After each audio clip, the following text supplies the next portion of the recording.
let's go back a little bit. Okay. It's 2020. Let's talk about 2019. A lot of people may not know, but you were a very busy artist last year. Yes, sir.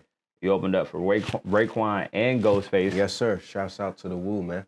Headlined at day one of the Culture Fest in Greensboro. Yeah, man. Shouts out to the homie out there. You were named the brand ambassador for Blast Energy Drink. Yes, sir. Grab a blast.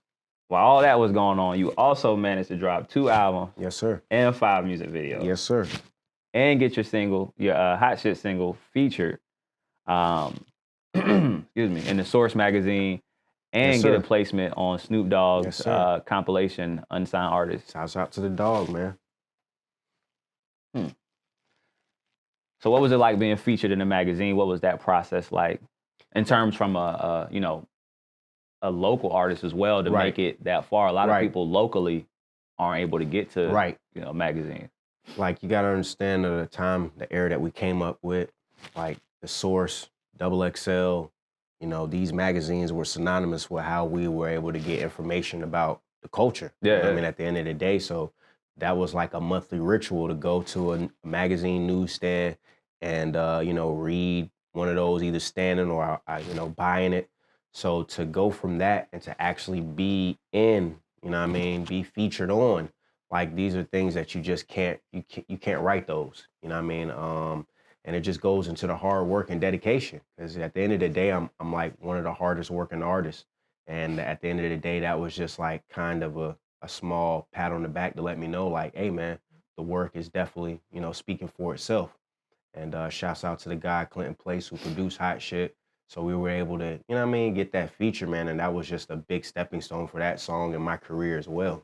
So, like, you can't really describe how it is to be featured on something that you grew up, basing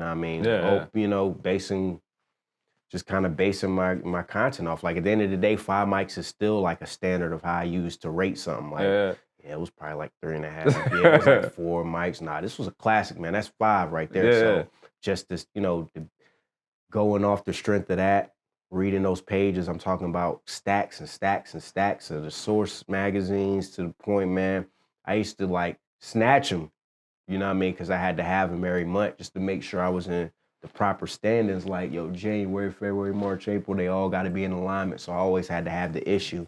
So again, to be featured, man, words can't describe it, man. Yeah, that's top of the line. So let's jump back to the your latest project. How did you come up with the title? Okay. For that particular.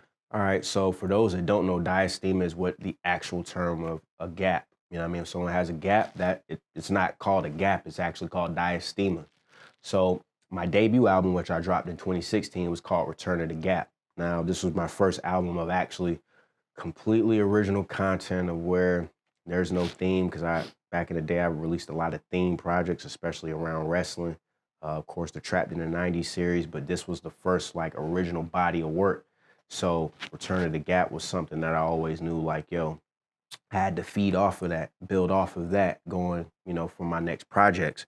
So with Diastema, I was like, I want to name it that, because continuing off of the gap theme, but diastema, all right, a gap. It's a gap between me and other artists. So I'm I like that. Separating myself, just like with a gap, the teeth are separating. So it's just me putting out a project where I'm fully separating myself from other artists, which I felt that I did on the project. So that's where the name Diastema came from.